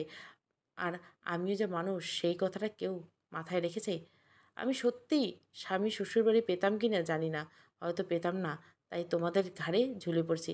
কিন্তু বিশ্বাস করো রাহাত, আমার বাবা মা কিন্তু দায় থেকে মুক্তি পাওয়ার কথা একটুও ভাবেনি। কথাগুলো শুনে রাহাত হয়তো কোনো উত্তর খুঁজে পেল না, তাই মাথা নিচু করে চুপ করে রইল। কথাগুলো বলতে আমারও খুব কষ্ট হচ্ছিল। রাহাত হয়তো বুঝতে পারলো, পারলে ভালো করে ছেলেটার খোঁজখবর নাও, হুটহাট কিছু করে বসো না। আমি না হয় চলেই যাব সকাল হলে। রাহাত কেমন যেন চুপচাপ, একটা কথাও বলল না। অবশ্য কী বা বলবে, আমি তো জানি ভিতরাম আমাকে ভীষণ ভালোবাসে। হয়তো আমার চেয়েও বেশি, হয়তো তার চেয়েও বেশি। কিন্তু ভালোবাসার জন্য মাকে কষ্ট দেওয়া একদম ঠিক নয়। রাহাত না হয় তাই করুক, যা উচিত। রাতে প্রস্তুতি নিয়ে রাখলাম চলে যাবার। সাথে তো আর খুব বেশি কিছু আনিনি, মাত্র কয়েকটা জিনিস। রাহাতের সাথে একটা কথা হয়নি। যে যার মতো খেয়ে নিয়েছি, শাশুড়িমাও খেয়েছে। রাহাত এসে শুয়ে পড়ছে। হয়তো ওর চোখের ঘুমগুলো বহুদূরে হারিয়ে গেছে। আমি তো জেগে আছি, ও কি তা জানে? এই সময় ভীষণ একাকী লাগছে আমায়। হেরে গেছি আমি। চাপা কান্না কুড়ি কুড়ি খাচ্ছে আমাকে। বুকের ভিতর দুমড়ে মুচড়ে শেষ হয়ে যাচ্ছে। আমার ভাগ্য এতটাই খারাপ, ভাবতে ভাবতে কখন যে ঘুমিয়ে পড়ছে নিজেও জানি না। সকালবেলা রাহাতের ডাকে ঘুম ভাঙলো। এই ওঠো চলো। চোখ মলতে মলতে বললাম, যাবো তো রাহাত, সব গোছানো আছে। এত তাড়া কেন তোমার? তোমার কি মনে হয় আমি চাই তুমি চলে যাও? আরে রুমির বিয়ে শেষ না হওয়া পর্যন্ত মা তোমাকে থাকতে বলছে। কেন? রুমি নাকি মাকে বলছে তুমি না থাকলে বিয়ে করবে না ও। আর বিয়ের তারিখ ঠিক পরশু বিয়ে। মা আর বাবা খোঁজখবর নিয়ে এসেছে, সব কিছু ঠিকঠাক আছে। বিয়ের তারিখটাও ঠিক। কবে? পরশু। আচ্ছা রাহাত, তোমার কি মনে হয় না সব কিছু একটু তাড়াতাড়ি হচ্ছে? আমার কাছে একদম ভালো লাগছে না। ধীরে সুস্থে বুঝে শুনে এগেলে কি এমন সমস্যা আমি বুঝতেই পারছি না। হ্যাঁ, কিন্তু মা, মা না হয় এখানকার পরিস্থিতি সম্পর্কে খুব কম জানে, কিন্তু তুমি তো জানো এখন মানুষকে বিশ্বাস করা কত কঠিন। আর সেখানে তোমার বোনের জীবনের প্রশ্ন। তোমার কি আর একটু বেশি ভাবা উচিত নয় বলো? হ্যাঁ, তুমি ঠিক বলছো, কিন্তু আমি কি করব? মা বাবা তো তারিখ ঠিক করে এসেছে। আচ্ছা রাহাত, এমনও তো হতে পারে ওদের ফ্যামিলি আমাদের থেকে কিছু লুকানোর জন্য এত তাড়াতাড়ি করছে, যাতে আমরা কিছু টের পাওয়ার আগে সব হয়ে যায়। আচ্ছা তুমি যাও, ফ্রেশ হয়ে খেয়ে নাও। কটা বাজে খেয়াল আছে? কটা? 9টা বেজে 55 মিনিট। অবশ্য এখনও 10টা বাজেনি। কি বলো 10টা বাজে, অথচ মায়ের চিৎকার নেই? আমি কি স্বপ্ন দেখছি? হ্যাঁ ম্যাম, আপনি জেগে আছেন। মা ছিল না, বেরিয়েছিল, তাই বলো। এত তাড়াহুড়ো করে রুমির বিয়েটা আমি ঠিক মেনে নিতে পারছি না। আমার কেমন লাগছে, মনটা ঠিক সায় দিচ্ছে না। শাশুড়িমাকে বলতে পারবো না, বললেই আবার ভাববে আমি রুমির খারাপ চাই। খাওয়া দাওয়া সেরে জায়ের সাথে রুমির বিষয়টা নিয়ে কথা বলবো ভেবে বসার রুমে দুজনে বসে পড়লাম। আচ্ছা ভাবি, রুমির বিয়েটা নিয়ে এত তাড়াহুড়ো করাচ্ছে, তোমার মন সায় দিচ্ছে না? রে, কিন্তু মা যখন সিদ্ধান্ত নিয়েছে, আর মা তো এটাই চাইছিল। কি চাইছিল ভাবি? মা বলে অনার্স শেষ করে নাকি রুমির যোগ্য পাত্র পাওয়া কঠিন হয়ে যাবে। আর তখন ও তো চাইবে না ওর চেয়ে কম শিক্ষিত ছেলেকে বিয়ে করতে। এবার তো রুমি ফাইনাল ইয়ারে, সেজন্য মা চাইছিল কয়েক মাসের মধ্যে এই বিয়েটা হয়। এটা কেমন চিন্তা ভাবি? কি বলবো বল? আর ছেলেটা নাকি ভালো চাকরি করে, অনার্স কমপ্লিট। ছেলেটার রিলেশন আছে কি না, বা বাড়ির চাপে পড়ে বিয়ে করছে কি না, তাও তো আমাদের জানাটা প্রয়োজন, তাই না? তুই ঠিক বলছিস, কিন্তু মা কি শুনবে? আমি কথা বলবো। দেখ বোন, কোনো ঝামেলা করিস না। হুম, করবো না। দুপুরে রান্না করতে করতে ভাবি রান্নাঘরে ঢুকলো। আমার সাহায্য করা দরকার, কিন্তু শাশুড়ি মায়ের সাথে কথা বলাটা দরকার। ভাবিকে বলে শাশুড়ি মায়ের কাছে গেলাম। আজ আমার কপালে কী আছে কে জানে। যাই থাক, কথাটা বলতেই হবে। আমার সন্দেহ হচ্ছে বিষয়টা নিয়ে। আমি শাশুড়ি মায়ের অনুমতি ছাড়াই ঘরে ঢুকলাম। মা, একটা কথা বলার ছিল। তুমি আবার আমার ঘরে বাইরে শান্তি পাও না, আবার ঘরে এসে জ্বালাতে এসেছো? কথায় আছে না, দেখতে না পারলে চলন বাঁকা। আমার হয়েছে সেই দশা। না মা, আমার মনে হয় ছেলেটার সম্পর্কে আর একটু খোঁজ নিন। আর যেহেতু বাইরে চাকরি করে, তাই সেখানে একবার খোঁজ নেওয়াটা দরকার ছিল না মা? এমন তো হতেই পারে ওরা কিছু আড়াল করার চেষ্টা করছে। চুপ, একদম চুপ। কি মনে হয় তোমার আমি মানুষ চিনি না? তুমি সব মানুষ চিনে বসে আছো, তাই না? তুমি সব জানতা, সব জানো তুমি, আর আমরা কিচ্ছু জানি না? না মা, তা হয় না। একটু দেখে শুনে নিলে ভালো হয় না? মনে করো আমি আমার মেয়েকে জলে ফেলে দিচ্ছি, তাতে তোমার তাতে কি? তুমি তো দুদিনের জন্য এসেছো, নিজেকে এই বাড়ির কর্ত্রী মনে করছো নাকি? মা, আসলে আমার ঘর থেকে চলে যাও। আর এই ব্যাপারে আমার স্বামী বা ছেলের মাথাটা খেও না, যাও এখান থেকে। আর কথা বলতে পারিনি, কি বলতাম আমি? উনি রুমির মা, আর আমি অস্থায়ী ভাবি। আজ আছি তো কাল নেই। কিসের অধিকারে প্রশ্ন করতাম আমি? আর কিসের বা সম্পর্ক? ভালোবাসার সম্পর্ক বা হৃদয় বন্ধন, এসব দেখানো বা যুদ্ধ করে বোঝানো যায় না। আমার মনে সন্দেহ অমূলক। আমার সাথে খারাপ ঘটা দেখতে হয়তো খারাপটা মাথায় ঢুকে গেছে। আমার বোন নেই। এখানে এসে বোন পেয়েছি ঠিকই, কিন্তু অধিকার পাইনি। তাছাড়া কি সম্পর্ক ছাড়া সম্পর্কগুলো অধিকার থাকে না। যা কিছু হোক, ভালো হোক, আমার বোনটা ভালো থাক। বাড়িতে আত্মীয় আসা শুরু হয়ে গেছে, আর আমাদের ঝুলন্ত সম্পর্কটাও প্রশ্নটা। আমি সত্যি আর পাচ্ছি না এতটা প্রশ্নে প্রশ্নে নিজেকে বিদ্ধ করতে। কেমন যেন চুপচাপ কেটে গেল একটা দিন। আজ রাত পেরোলে রুমি আমাদের হয়েও আমাদের না। বিদায় এত কষ্ট কেন হয় সত্যি আমি জানি না। এটা মেয়ে, বাবা মা, পছন্দ অপছন্দ, ভালো লাগা সব ভুলে নতুন করে সব কিছুর সাথে নিজেকে মানিয়ে নিতে থাকে। অথচ সে কখনো আর মা পায় না, পায় শাশুড়ি। মেয়ে হতে পারে না, হয় বউ। চোখটা একদম ধাঁধা মানে হয়, সময়ে অসময়ে বৃষ্টি ঝরায়। বিদায়ের সুর কেন এত কষ্টের? আমি তো কয়েকদিন এই বাড়িতে এসেছি, তাই আমার এত কষ্ট হচ্ছে ওকে বিদায় দিতে হবে ভেবে। তাহলে শাশুড়ি মায়ের না জানি কত কষ্ট হচ্ছে। রাগী মানুষগুলো রাগ দিয়ে যেমন ঢেকে রাখে, তেমনি আড়াল করার চেষ্টা করে কষ্ট, বেদনা। রাহাতের চোখে মুখে কেমন যেন বেদনার গাঢ় রঙে ঢাকা। ও তো খুব ভালোবাসে মনকে। হাজারো প্রশ্ন আর বেদনার কালচে রঙে রাতটা পেরিয়ে গেল। আজকে সেই দিন, যেদিন আরেকটা নতুন সংসার সাজাতে নিজের অস্তিত্ব, কাছের মানুষগুলো ছেড়ে অন্যের কাছে আনা আপ্রাণ চেষ্টা করে যাবে। রুমির চোখ মুখ শুকিয়ে গেছে, সারা রাত ঘুমায়নি। বাবা মা, রাহাত, যা ভাসুর, দেবর সবার মুখে গম্ভীরতা ছাপ স্পষ্ট। আজকের দিনটা সবাই ব্যস্ত, একটু সময় নেই খারাপ লাগা কিংবা কষ্ট নিয়ে হিসেব করা। সকাল গড়িয়ে দুপুর হলো, কিন্তু খাবার টেবিলে বসার না আছে কারো ইচ্ছা, না আছে সময়। আত্মীয় স্বজন ঠিকঠাক খেয়েই গেল। বিকেলের দিকে বরযাত্রী এলো, চারপাশে কত আলো আর আলো। এত আলোর মাঝে আমাদের পরিবারে নেমে এসেছে অন্ধকার আর শূন্যতা। দেখতে দেখতে বিয়েটাও শেষ হলো। হলো সেই কঠিন মুহূর্ত, তারপর বিদায়। সত্যি কি কাছের মানুষকে বিদায় দেওয়া যায়? রুমে আমাকে জড়িয়ে ভীষণ কাঁদছিল, কিন্তু আমি সান্ত্বনা দেব? আমি আমি যেন বাকশক্তিটাই হারিয়ে ফেলছি। মা অবশ্য কাঁদল না, বলল, ভালোভাবে থেকো, নিজের খেয়াল রেখো। বাবা রাহাত একটা কথাও বলতে পারেনি। রুমি চলে গেলে নতুন সংসারে, নতুন স্বপ্ন সাজাতে। মায়ের ধৈর্য আছে বলতে হয়, নইলে কি আর এভাবে কেউ নিজেকে শক্ত করে রাখতে পারে? সকাল থেকে কারো গলা দিয়ে কিচ্ছু নামেনি। ভাবি খাবার নিয়ে গেল বাবা আর ভাইয়ের জন্য। আমি মায়ের ঘরে খাবার নিয়ে গেলাম। বাইরে থেকে দেখলাম মা ফুপিয়ে ফুপিয়ে কাঁদছে ছোট্ট বাচ্চাদের মতো। নিজেকে শক্ত করে মেয়ের বিয়েটা দিয়েছে, কিন্তু যতই হোক মা তো। আমি কি করব কিছুই বুঝতে পারছি না। সন্তান দিতে আমি অপারগ। মায়ের পাশে গিয়ে বললাম, মা, চিন্তা করেন না, রুমি নিশ্চয় ভালো থাকবে। শাশুড়ি মা কিছু বলল না, আজ আমাকে বকলো না, আমার কথার বিরোধিতা করলো না, শুধু বলল তাই যেন হয়। এই প্রথম আমার কথায় একমত হলেন শাশুড়ি মা। সময়ের সাথে পাল্লা দিয়ে বাড়ছে রাত, আর তার সাথে পাল্লা দিয়ে বাড়ছে ব্যথার গল্প। আমি যেন যেখানে টানা ভাঙ্গা কোনো এক ব্যথাতুর প্রাণী। সময় কেমন মানুষকে পাল্টে দেয়। এক সময় যেই মানুষগুলো ছাড়া নিজেকে একাকী নিঃস্ব মনে হতো, অথচ সময়ের ব্যবধানে তাদের ছাড়াই কেটে যায় সময়। নিঃসঙ্গতা, কি আশ্চর্য জীবন, কি আশ্চর্য অনুভূতি। রাহাতের মুখে যখন ওর পরিবারের গল্পগুলো শুনতাম, তখন শুধু মনে হতো এই মানুষগুলোকে ছাড়া আমি একা। কারণে ওখানে এইসব মানুষগুলোর কাছে পেতে চাইতাম। মনে হতো এই মানুষগুলো ছাড়া আমি অসম্পূর্ণ। কত স্বপ্ন, কল্পনার জগৎ বানিয়েছিলাম এই মানুষগুলো নিয়ে, অথচ বাস্তবতা কত কঠিন। সকাল হলে আমাকে যেতে হবে, রাহাত জানে, আর আমিও। রাহাতের প্রতি আমার কোনো অভিযোগ নেই, কিংবা এই পরিবার কারো ওপর। আজকের রাতটা যেন একটু বেশি আঁধারে মুখ লুকিয়েছে। হয়তো এ আমার মনের ভুল। আমার মনের সমস্ত কালো দিয়ে রাতটা দেখেছি, তাই হয়তো চারপাশটা সব কিছু কালোই আর কালোই ঢাকা। এতটুকু আলোর দেখা নেই। আলো এবং অন্ধকারে লড়াই করে কখন যে ঘুমিয়ে পড়ছে কে জানি। সকালবেলা ঘুমটা এমনিতেই ভেঙে গেল। আজ কারো ডাকতে হলো না, চিৎকার চেঁচামেচি করতে হলো না। বাইরে মাহের কর্কশ গলার আওয়াজও পাওয়া যাচ্ছে না। তাহলে কি কেউ বাড়িতে নেই নাকি? আজ কারো ঘুম ভাঙেনি। আমি চোখ মলতে মলতে উঠলাম। বাইরে বেরিয়ে দেখলাম সবাই বসার ঘরে, কিন্তু না চিৎকার আছে, না আছে গল্পের আসর। আমি আর আশ্চর্য হলাম শাশুড়ি মাকে দেখে, যার মুখে কথার খই ফুটতো, সবাই ভয়ে ভয়ে তার কথা শুনতো, তিনি কি না আজ চুপচাপ। তা যাই হোক, হয়তো মেয়েটার কথা ভীষণ মনে পড়ছে। আমার শাশুড়িমা সকাল সকাল মুড়ি মাখা খেতে ভীষণ ভালোবাসে। ভাবির মুখে শুনেছি বেশ কয়েকবার। রান্নাঘরে ভাবিকে বললাম, মায়ের তো মন খারাপ, মুড়ি মাখলে কেমন হয় ভাবি? তুমি তা ও বলেছিলে না মা খুব ভালোবাসে? হ্যাঁ রে, তুই একটু হাতে হাতে করে দে না।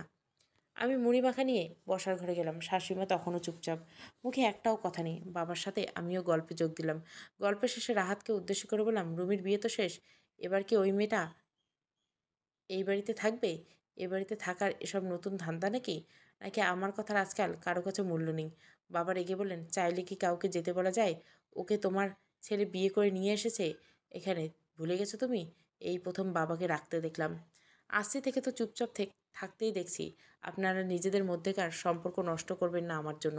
আমি এমনিতেই আজকেই চলে যেতাম। কেন জানেন মা? কারণ আমিও মানুষ, আর একটা মানুষ কখনোই ঘৃণা, অপমান এবং তিক্ত কথার জালে নিজেকে জড়াতে চায় না। ভালোবাসা হোক সম্মান তো সবারই প্রাপ্য। অনেক স্বপ্ন নিয়ে এসেছিলাম, কিন্তু সেগুলো যে দুঃস্বপ্নে পরিণত হবে একবারও ভাবিনি। আমি জানি আমি চলে যাবার পর হয়তো আপনারা রাহাতের আবার বিয়ে দিবেন। তাতে আমার কোনো আপত্তি নেই, কারণ আমি শুধু রাহাতকে চাইনি, রাহাতের পরিবার চেয়েছি। রাহাত আবার যে বউ আসবে তাকে প্লিজ আমার মতো তিক্ততা উপহার দিবেন না। পারলে একটু ভালোবাসা আর সম্মান দিন। একটা মেয়ে সব কিছু ছেড়ে জন্মের পর থেকে বেড়ে ওঠা আপন মানুষগুলো ছেড়ে নতুন পরিস্থিতির মোকাবিলা করতে আসে, কিন্তু তাকে একা ভেবে অন্যায় অত্যাচার করা শাশুড়িদের জন্য বউরা একসময় আলাদা হয়ে যায়, কিংবা সুযোগ মতো শাশুড়িকেও হাতের পুতুল বানায়। কথাগুলো বলে দ্রুত ঘরে চলে গেলাম। এভাবে আমি কখনো কাউকে বলিনি, কিন্তু এই বাড়িতে আসার পর থেকে আমি খুব খারাপ ব্যবহার করতে শিখে গেছি। আর কী বা করতাম আমি? স্বপ্ন ভাঙার কষ্ট শুধু সেই জন জানে যার ভাঙে, অন্য কারো বোঝার ক্ষমতা নেই। চলে যাবার জন্য আমি পুরোপুরি প্রস্তুত, শুধু ডায়েরিটা কোথাও খুঁজে পাচ্ছি না। কিন্তু বিছানায় তো রেখেছিলাম, কই চলে গেল? ডায়েরি তো আর হাত পা নেই। খুঁজতে খুঁজতে রাহাতের টেবিলে পেলাম, খোলা অবস্থায় হয়তো ওটা পড়ে আছে। একটা লেখায় চোখ আটকে গেল আমার। এই লেখাটা আমার খুব চেনা। এটা রাহাতের হাতের লেখা। ভালোবাসার সংজ্ঞা আমি জানি না, সংজ্ঞা হয় কি না তাও জানি না, কিন্তু তোমাকে ছাড়া বুকের ভেতরে ভীষণ শূন্যতা অনুভব হয়। তোমাকে ছাড়া চারপাশটা ভীষণ শূন্য শূন্য লাগে। চারপাশ হাজারো মানুষের ভিড়ে নিঃসঙ্গতা ছুঁয়ে যায়। তোমাকে আমি ভীষণ ভালোবাসি, বলবো না, কারণ যে ভালোবাসা আটকে রাখার ক্ষমতা থাকে না, তাতে অধিকার ফলাতে নেই। তোমাকে ছাড়া আমি বাঁচতে পারবো না, তাও বলবো না, কারণ কেন কেউ কাউকে ছাড়া বাঁচতে পারে না এটা মানতে পারিনি এখনো। খুব কাছের এক মানুষকে ছাড়াও বাঁচা যায়, কিন্তু জীবন্ত মানুষ হয়ে নয়, জীবন্ত লাশ হয়ে। ভুল বুঝো না। ভালো থেকো। পারলে অন্য কারো রঙে নিজেকে রাঙিয়ে নিও। আমি তো তোমাকে শুধু বেদনার রং দিয়েছি, পারলে না হয় মুছে ফেলো। সত্যি কি ভালোবাসার রং মোছা যায়? যতই হোক তা বেদনার রং এ ঢাকা। আর একবার নিজেকে রাঙিয়ে নিলে আর কি সত্যি রাঙানো যায়? জানি না আমি, কিন্তু চলে যেতে হবে রঙহীন তা আমি জানি। সবার ভাগ্যে রং থাকে না, আর রাঙানোর মানুষও থাকে না। অনেক চাওয়া পাওয়া হয় না, সারা জীবন চাওয়াই রয়ে যায়। ঘর থেকে বেরিয়ে পড়লাম, চোখ ঝাপসা হয়ে আসছে। অনেক চেষ্টা করছি নিজেকে বোঝাতে যে এদের আমি আপন ছিলাম না। আর আমি কাঁদবো না, কাঁদবো না আমি। নিজেকে নিজেই বারবার বললাম আমি দুর্বল নই, যে এতটুকু আঘাত সহ্য করতে পারবো না। যা কখনো আমার ছিলই না তা ভেবে কেন কষ্ট পাচ্ছি? কিন্তু মন তো আর কারো হুকুমের গোলাম নয় যে মালিকের কথা মতো ঠিকঠাক কাজ করবে। শাশুড়ি মাকে বললাম আমি চলে যাচ্ছি মা, ভালো থাকবেন। আর পারলে এই কয়েকটা দিন দুঃস্বপ্ন ভেবে ভুলে যাবেন, আর আমার খারাপ ব্যবহারের জন্য ক্ষমা করবেন। একটা আবদার শুধু রাখবেন মা, কি বলো? আমি রাহাতের সাথে এ বাড়িতে এসেছিলাম, আর রাহাতের সাথে এ বাড়ি থেকে যেতে চাই, প্লিজ মা। ঠিক আছে। বাবা, ভাই, ভাবি সবার চোখে ছলছল করছিল, কিন্তু আমি অপারগ ওদের সবার মুখে হাসি ফোটাতে। আসি বলে বেরিয়ে পড়লাম, আর কিছু বলার বা শোনার ক্ষমতা নেই। আমি হারিয়ে গেছি। রাহাত বাইক নিয়ে বাইরে অপেক্ষা করছে। আমি চুপচাপ বাইকে গিয়ে বসলাম। অবশ্য আমার এ কষ্টে রাহাতের কোনো হাত নেই।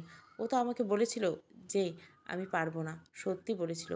আর মিথ্যে ছিলাম আমি। আমি ভেবেছিলাম ভালোবাসা দিয়ে পৃথিবীর সব কিছু জয় করা যায়, কিন্তু কল্পনা আর স্বপ্নের ঘরে ছিলাম। বাস্তবতা খুব কঠিন। যন্ত্রণা কয়েকটা মাত্র দিনে কেমন সব কিছু ওলটপালট হয়ে যায়। আজও বাইকে আমি আর রাহাত পাশাপাশি, আর সেদিনও ছিলাম। কিন্তু সেদিন আমাদের সাথে ছিল এক বুক স্বপ্ন, নতুন স্বপ্ন জয়ের প্রবল ইচ্ছা। কিন্তু আজ মন জুড়ে শুধুই বিষাদ, কষ্ট আর স্বপ্ন ভাঙার যন্ত্রণা। আমি হেরে গেছি, হেরে গেছি আমি। রাহাত, তোমার নতুন বিয়ে হলে আমাকে জানাবে না? জানিও, যেতে না পারি তবু গিফট পাঠাবো। আমার আর বিয়ে হবে না, তুমি বরং নিজেকে সাজিয়ে গুছিয়ে নাও। নেব তো। তোমার যতটুকু রং আমার কাছে আছে ততটুকু দিয়ে ঠিক সাজিয়ে নেব। থেকে গেলে হয় না? না রাহাত, তা হয় না। সব চাওয়া পূর্ণ হয় না, অপূর্ণ রয়ে যায়। ভালো থেকো। তুমিও ভালো থেকো। কেন থাকবো না রাহাত? তুমি ভালো থাকলে, পারলে আমায় ভুলে যাও। তুমি পারবে? হয়তো কখনোই না। মন কি আর আমার হুকুম মানে? রুমি কিন্তু বাড়িতে আসলে খুব কষ্ট পাবে তোমার জন্য। তুমি পাবে না? প্রশ্নের কোনো উত্তর হয়তো রাহাত খুঁজে পেল না, তাই দীর্ঘশ্বাস দিয়ে তা ঢেকে দিল। নয়তো এই প্রশ্নের কোনো উত্তর হয় না। আর কী বা দুজন দুজনকে মনে রেখে তবুও মনে রয়ে যায়। আমার চিরচেনা সেই বাড়িটার সামনে দুজনেই, কিন্তু দূরত্বের মাঝে যোজন যোজন দূরত্ব। দুজনের মাঝখানে অবাধ্য দেওয়াল। রাহাত ভেতরে এলো না, কয়েক পলক চেয়ে গেল নিজের ঠিকানায়। সব কিছু ঠিক আগের মতোই আছে, শুধু আমি পাল্টে গেছি। বা আমার ঘরে ঢুকে প্রশ্ন করতে শুরু করলো, নিজেকে একেবারে দেখেছো? চোখ মুখ কেমন শুকিয়ে গেছে। ওখানে নিশ্চয় অশান্তি হয়েছে। নিষেধ করছিলাম, তুমি তো শুনলেই না। আর রাহাত বা ভেতরে আসলো না কেন? কী হয়েছে বলো? এখন আমাকে একা থাকতে দাও প্লিজ, পরে বলবো। বাবা মা আর প্রশ্ন করেনি। যত সময় পেরিয়ে যাচ্ছে ততই ব্যথার পাহাড় যেন আমার মাথার উপর চেপে বসতে চাইছে। আমি তো ভালোবেসেছিলাম রাহাতকে, ওর সাথে জড়িয়ে থাকা সবাইকে, কিন্তু হয়তো রাহাতের এমন হচ্ছে, বুকের ভেতরটা দুমড়ে মুচড়ে শেষ হয়ে যেতে যাচ্ছে, কিন্তু কিছু করার উপায় নেই কারো। দেখতে দেখতে 5 দিন কেটে গেল। রাহাত হয়তো এর মধ্যে অনেকবার ফোন করেছে আমাকে, কিন্তু ফোন বন্ধ ছিল বলে কথা হয়নি। যত সময় যাচ্ছে ততই নিজেকে উপহাস করছে। হয়তো আমাদের সম্পর্কটা এখানে ইতি, সারা জীবন বুকের ভেতরে এই ক্ষতটা যত্নেই থাকবে। ভালোবাসার রঙে রাঙানো মানুষগুলো বুকের ভেতর ঠিক ততটাই যত্নে থাকবে, হয়তো আর পাবে না বুকের ভিতরে সেই সত্যিকারে মানুষটাকে। সত্যি হয়তো সংসার, স্বামী আর শ্বশুরবাড়ি সবার কপালে থাকে না, আমারও কপালে নেই। মাত্র কয়েকদিনের ব্যবধানে আমি ওদের ভুলতে পারছি না ওদের মুখগুলো।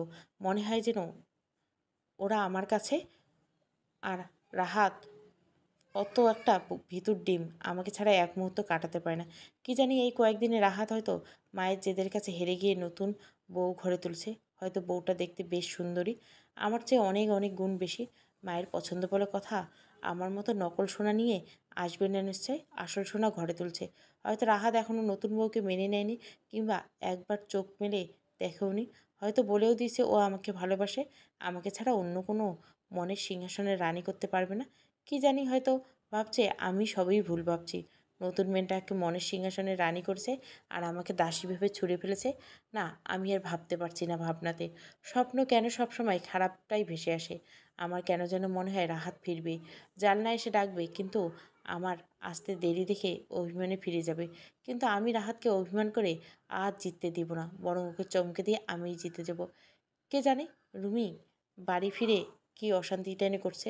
হয়তো কেঁদেছে, কিংবা রাহাতকে ভীষণ বকেছে, কারণ মাকে কিছু বলার মতো সাহস রুমিরও নেই। ধীরে ধীরে কেমন যেন বুকের ভেতরটা বাড়ছে। প্রথম প্রথম কষ্ট হলো, মনকে বুঝিয়ে শাসিয়ে কিংবা সম্পর্কের নানা ব্যাখ্যা শুনিয়ে চুপ করে রাখতাম, কিন্তু মন এখন আর আমার কথা শোনে না, বরং আমার কথাগুলোর বিরুদ্ধে মাথা চাড়া দিয়ে ওঠে। কোনো কারণ ছাড়াই আজকাল কান্না পায়। মনের ভেতরে বিষাদের হাওয়া সবসময় কেন যেন হারানোর গল্প বলে যায়। মানুষ নিজের সাথে একাকী কথা বলতে পারে বলে হয়তো বুকের উপর ব্যথা, কষ্ট আর যন্ত্রণা পাহাড় নিয়ে বেঁচে থাকে। একাকী নিজের সাথে কথা বলা মানুষগুলোকে দেখলে আমার হাসি পেত অকারণে, অথচ আজ আমি নিজের সাথে কথা বলি একাকী। আয়নায় নিজেকে প্রশ্নে প্রশ্নে ক্ষতবিক্ষত করে ফেলি। আবার কখনো কখনো রাহাতের প্রশ্নের পর প্রশ্ন জর্জরিত করে আপনাকে। কখনো কখনো অভিমান আর কান্নার রং এই রাহাতকে রাঙিয়ে দেয়। রাহাত হয়তো আমার চেয়ে বেশি কষ্ট পাচ্ছে। ছেলেটা কষ্টের কথা কাউকে বলতে পারে না, বুকের মধ্যে খুব যত্নে তুলে রাখে। সবার চোখ ফাঁকি দিতে পারলেও আমার চোখ ফাঁকি দিতে পারে না রাহাত। আমি যে ওর চোখের ভাষা ভীষণ রকমের বুঝি। ওর অভিমান, ওর কষ্ট কিংবা না বলা হাহাকার খুব সহজেই ধরতে পারি। আমার জানলা দিয়ে দেখতে পাওয়া আকাশটা কালো মেঘে ঢাকা। দেখতে দেখতে বৃষ্টি নামলো। বৃষ্টির গায়ে রাহাতকে চিঠি লিখতে ভীষণ ইচ্ছে করছিল, কিন্তু এ নিছক পাগলামি ছাড়া কিছুই নাই। বৃষ্টিতে ভিজলে নাকি চোখের পানি লুকিয়ে যায়, কোথাও যেন পড়েছিলাম। আজ মনের সুখে অনেক অনেক ভিজবো। খোলা আকাশের দিকে পা বাড়ালাম। বাবা মা নিষেধ করছে, কিন্তু আমি বরাবরই তাদের অবাধ্য সন্তান। আজ বাধ্য হব এটা ভাবা ঠিক নয় নিশ্চয়। আমি ভেজার কথা শুনলে রাহাত ভীষণ কথা শোনাতো। বলতো জ্বর আসবে, মাথা ব্যথা করবে, আর তার চেয়ে বড় কথা শুয়ে থাকতে হবে সবসময়। তখন কিন্তু আমায় কিছু বলতে আসবে না। আর জ্বর আসলে ইঞ্জেকশন দিতে হবে মনে আছে। ইঞ্জেকশন আমার ছোটবেলা থেকে ভয়, কিন্তু আজ রাহাত নেই, রাহাতের শাসনও নেই। আজ বৃষ্টি ভিজায় কোনো বাধা নেই। বৃষ্টির গায়ে রাহাতের নামে চিঠি লিখতে ইচ্ছে করছিল, চিৎকার করে বলতে ইচ্ছে করছিল, ভালোবাসা যদি সত্যি হয় তবে তুমি আমার, আর ভালোবাসা যদি মিথ্যে হয় তবুও তুমি আমার। কারণ সব কিছু মিথ্যে হলে মনটা মিথ্যে নয়, সেখানে শুধু তোমার নাম লেখা। I love you Rahat, I miss you. আমি পারলে রাহাতের কাছে যেতে পারতাম, তার জন্য হয়তো আমাদের আলাদা থাকতে হতো। আর আমি নিশ্চিত বাবাও অনুমতি দিত। কিন্তু আমি কি অধিকার আছে এক মায়ের থেকে তার সন্তানকে ছিনিয়ে নেওয়ার? আমার সাথে রাহাতের পরিচয় মাত্র কয়েকদিন, অথচ এই পৃথিবীতে আসার আগের থেকে রাহাতকে মা খুব যত্নে আগলে রেখেছে, সমস্ত বিপদ আপদে পাশে দাঁড়িয়েছে। আমার কি উচিত এই দুদিনের সম্পর্কের জন্য জন্মের পূর্বের সম্পর্কটা ভেঙে চুরমার করা? নিশ্চয় না। দেখতে দেখতে বৃষ্টি থেমে গেছে। কতক্ষণ বৃষ্টি কে জানে। আমার জীবনে প্রতিটি হিসাব রাখার মতো আজ আর কেউ নেই। জীবনের প্রতিটি গল্পে প্রথম ও শেষ অক্ষর আজ আর কেউ নেই। বিকেল থেকে গা একটু গরম গরম লাগছে, জ্বর জ্বর অনুভব হচ্ছে কেমন যেন। রাত বাড়ার সাথে সাথে জ্বরের মাত্রা বাড়তে লাগলো। মা নানাভাবে বৃষ্টি থেমে গেছে, কতক্ষণ ভিজছি কে জানে। আমার জীবনে প্রতিটা মুহূর্ত হিসাব রাখার মতো আর কেউ নেই।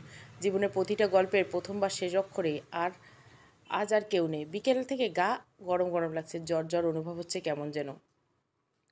রাত বাড়ার সাথে সাথে জ্বরের মাত্রা বাড়তে লাগলো। মা নানাভাবে চেষ্টা করছে জ্বর কমানোর, কিন্তু না কমানোর কোনো সম্ভাবনাই দেখা যাচ্ছে না। আমি ডাক্তার দেখাবো না বলে ছোট বাচ্চাদের মতো বায়না শুরু করছে। ডাক্তার যদি ইঞ্জেকশন দেয় তাহলে আমি হয়তো মরেই যাব। বাবা কি করে বুঝতে পারলো না, কিন্তু আমার জেদ সত্ত্বেও ডাক্তার আনার সাহস হলো না। মা বলল, রাতটা কাটুক, সকালে না হয় ডাক্তার ডাকা হবে। ফোনটা অন করে দিলেই গেল। রাতে কোনো সমস্যা হলে আমি যেন ফোন দেই, এই কথাটা বারবার বলে গেল ও। ও বাড়ি থেকে আসার পর ফোনটা হাতে নেই ইচ্ছে করে নেই তা না, খুব ইচ্ছে করছে ওদের ফোন দিতে, রাহাতকে ফোন দিতে, কিন্তু না, ফোনের দিকে চেয়ে থেকে আবার নিজেকে সামলে নিয়েছি নিজেকে। এই কয়েকদিনে ফোনে অনেক মেসেজ জমা হয়ে গেছে, প্রায় সব কটা রাহাতের। এই কয়েকদিনে কেমন যেন কেটেছে ওর, কে জানে। ভিতরামটা প্রচণ্ড ভালোবাসে আমাকে। মেসেজে দেখলাম, কিন্তু রিপ্লাই মন সায় দিল না। কয়েক মুহূর্ত পর ফোনটা বেজে উঠলো, ফোনে রাহাতের ছবি ভেসে উঠলো। ফোনটা বাজতে বাজতে কেটে গেল, আবার ফোন দিল রাহাত। আমি ফোনটা না ধরলেও বারবার ফোন দেবে, যতক্ষণ না রিসিভ হবে। অনেকবার বুঝেছি, কিন্তু ওটা ছাড়েনি। অগত্যা ফোনটা রিসিভ করলাম। হ্যালো, কতবার ফোন দিয়েছি ধরছো? ধারণা আছে তোমার? মেসেজে রিপ্লাই করতে তো পারতে। আমাকে ঠিক কতটা কষ্ট দিতে চেয়েছিলে বলবে প্লিজ? কি কথা বলতে পারো না নাকি? আমার সাথে কথা বলতে ইচ্ছে করে না? আমি তো ভাবলাম তোমার বিয়ে হয়ে গেছে। হ্যাঁ, হয়ে গেছে তো। জেদি বদমেজাজি আর ঝগড়ুটে মেয়েটার সাথে। ও ভালো। ভালো আছো? খুব ভালো আছি। জানোই তো কেমন আছি। কেন মিছে প্রশ্ন করছো? ভালোই লাগছে না, ঘুমাবো, রাখছি। কি হয়েছে তোমার, অসুস্থ? না, বললাম তো ঘুমাবো, বাই বাই। রাহাতকে জাগানো ইগনোর করায় যতটা কষ্ট হয়েছে তার চেয়ে অনেক অনেক গুণ কষ্ট আমার হয়েছে। সে তো কেউ না, জানে না, আর কখনো জানবেও না। ভালোবাসার মানুষকে ইগনোর করা যে কতটা কষ্টের সে শুধু মন জানে, অন্য কেউ না। রাতটা কেটে গেল ভালোভাবে। আমি তো ভেবেছিলাম সকালে লাল সূর্যটা আমার আর দেখা হবে না, আর দেখা হবে না। রাহাতের সে হাসি হাসা মুখ। ওরা হয়তো আমায় দেখতে আসবে ঠিকই সেই সময়, যখন আমি বিদায় নিয়ে চলে যাব বহুদূরে। 7 দিন হয়ে গেল আমি চলে এসেছি ও বাড়ি থেকে, অথচ কেউ একবারও জানার চেষ্টা করেনি আমি কেমন আছি, ওদের ছেড়ে আদৌ ভালো আছি কি না। মানুষ কেন এত নিষ্ঠুর হয় সত্যি জানি না, কিন্তু আমার মন বলছে ওরা আসবে। আর কেউ না আসুক, মা আসবে। কেননা রাহাতকে নতুন বিয়ে করাতে গেলে আমার মতটা নিতেই হবে। বাবা, ভাবি, ভাই আর রাহাত কারো কি একবারও আমাকে দেখতে ইচ্ছে করে না? রাহাতের হয়তো আমাকে দেখতে ইচ্ছে করে, কথা বলতে ইচ্ছে করে, নয়তো ওরা চায় না আমার মুখটা আর ওদের দেখতে হোক। আমি জানি না বা এত কিছু, আর কীভাবেই বা জানবো? মনের ভিতরের খবর কেউ জানে না। আমার রাহাতের মনের ভেতরটা একবার দেখতে ইচ্ছা করে, সেখানে আমি কতটা যত্ন আর কতটা জায়গা জুড়ে আছি জানতে বড্ড ইচ্ছা করে। জ্বরটা কমে গেছে হয়তো ইঞ্জেকশনের ভয়ে। যে ঘুমের যন্ত্রণায় আমি অতিষ্ঠ হয়েছিলাম সবসময়, অথচ সময়ের ব্যবধানে সেই ঘুমটাকে হয়রান হয়ে খুঁজতে হয়। সকাল গড়িয়ে দুপুর নেমেছে, আর দুপুর গড়িয়ে বিকেল। একসময় সন্ধ্যা আসবে, তারপর রাত কেটে তার সাথে কেটে যাবে আরও একটা দিন। এসব ভাবতে ভাবতে মায়ের গলার আওয়াজ পেয়ে গেল। স্মৃতি, মা দেখ কে এসেছে। কে মা? মনটা যেন ইশারায় বারবার বলছে রাহাত এসেছে, কিন্তু না, ও কেন আসবে এখানে? অবশ্য আসতেই পারে আমার থেকে চিরতরে মুক্তি পেতে। ভাবতেই মনের আকাশে কালো মেঘ জমে উঠল। মায়ের সাথে শাশুড়িমা ঘরে ঢুকলেন। আমি যেন আকাশ থেকে পড়লাম। বিশ্বাস করতে পারছি না আমার জেদি শাশুড়িমা এখানে। কী হয়েছে এই অসময়ে শুয়ে যে? জ্বর বাঁধিয়েছেন নাকি? রাহাতের বিয়ে দেবেন বলে আমার থেকে অনুমতি নিতে এসেছেন, তাই না? একবার রাহাতকে সঙ্গে আনতে পারতেন, শেষবারের মতো একটু দেখতাম। তাতে কি আমার অনুমতির প্রয়োজন নেই মা? আমি কখনোই ওদের মাঝখানে দেওয়াল হয়ে দাঁড়াবো না। মায়ের ইশারায় রাহাতও ভেতরে ঢুকলো, সাথে বাবা, ভাইয়া, ভাবি। রাহাতটা কেমন শুকিয়ে গেছে কয়েকটা দিনে, দাড়ি গোঁফ, আর দেখতে কেমন জোকার জোকার লাগছে। ঘুমায়নি মনে হয় ঠিক মতো, চোখের নিচে কালো দাগ পড়ে গেছে। বাবা কেমন যেন একটু শুকিয়ে গেছে, এ আমার চোখের ভুল। বাবা শুকনো মুখে বলল, জ্বর বাঁধিয়ে বেশ বিছানায় শুয়ে আছিস। আমরা কত কিছু ভেবে আসলাম, তার জ্বর কী করে এলো রে মা? বৃষ্টিতে ভিজে। রাহাত কিছু বলল না, শুধু আমার দিকে চোখ পাকালো। তাতে আমার কি? ও এখন আমার স্বামী বটে, কিন্তু কিছুক্ষণ পর আর থাকবে না। মা সবার সাথে সুর মিলে বলল, ও কি শোনে আমাদের কোনো কথা? কত বারণ করলাম ভেজো না বৃষ্টিতে, কিন্তু কানেই তুললো না। হ্যাঁ, এবার সালিশই হয়েছে মা। থামো। তোমার মা থামলেও শাশুড়ি মা কিন্তু থামবে না। আমি যে কাজে এসেছি সে কাজ না করে একদম ফিরছি না। জ্বরে তো ভালো করতে হবে নাকি? এত আদর ভালোবাসা সব ওই একটা জিনিসের জন্য। মানুষ কেমন নিজের স্বার্থের জন্য নিজেকে পাল্টে ফেলে ভাবতেই অবাক লাগে। কিন্তু তাই বলে রাহাতও চায় আমার থেকে মুক্তি, কিন্তু আমি তো ওর কোনো যন্ত্রণা, ব্যথা কি কষ্ট কিংবা হারানোর ভয় অনুভব করছি না। তাহলে কি ও নিজেই চায়? ওর চোখে আমি যা পড়তাম সবই কি তবে অভিনয় ছলনা? শাশুড়িমা শান্ত গলা বলল, আমি তোমাদের বিয়েটা কেন মানিনি জানো? আমার মনে হয়েছিল তুমি আমার থেকে আমার ছেলেকে, আমার এতদিনের সাজানো পরিবারকে কেড়ে নিতে এসেছো। আমার দেখা চারপাশে সব শাশুড়িগুলোর মতো আমাকে অচল পয়সা করে রেখে দিবে, তাই আমি তোমাকে সহ্য করতে পারি না। আমি জানি মা। শাশুড়িমাকে এতটা শান্ত গলায় এর আগে কথা বলতে শুনিনি। কথা বলতে বলতে ওনার গলাটা ধরে আসছিল। আমি বুঝতে পারছি আমি তোমার কথা না শুনে রুমির সাথে অন্যায় করছি। আমার তো মনে হচ্ছিল তুমি আমার ছেলে এবং তার পরিবারের সাথে সাথে রুমিকেও কেড়ে নিচ্ছ। আমি চেয়েছিলাম রুমির বিয়ে হোক, কিন্তু ওর কান্না ঝরা সংসার হোক আমি চাইনি। বিশ্বাস করো, আমি চাইনি। তুমি যখন বারবার বলেছিলে ভালো করে জানতে, তখন আমি নিজের অধিকার ফলাতে গিয়ে মেয়েটাকেই বলে দিলাম। মা, কী হয়েছে রুমি? তুমি বলেছিলে ছেলেটার খোঁজ নিতে, কিন্তু আমি নেই। আর এটাই আমার কাল হলো। কী হয়েছে সেটা তো বলবেন। ছেলেটার সাথে অন্য একটা মেয়ের সাথে। রুমিকে বলেছে এসব কথা মেনে নিয়ে থাকলে থাকবে, নইলে চলে যেতে। আমিও বলছি রুমিকে চলে আসতে, কিন্তু আমার মেয়ে আসবে না। বলছে সত্যিকারের মেয়ে বিয়ে একটা মানুষের জীবনে একবারে হয়। আমি না হয় এইসব ভাগ্যের পরিহাস ভেবে মেনে নিলাম। আগেই বলেছি মা, এটা আপনাদের সময় না। হ্যাঁ মা, সব ভুল।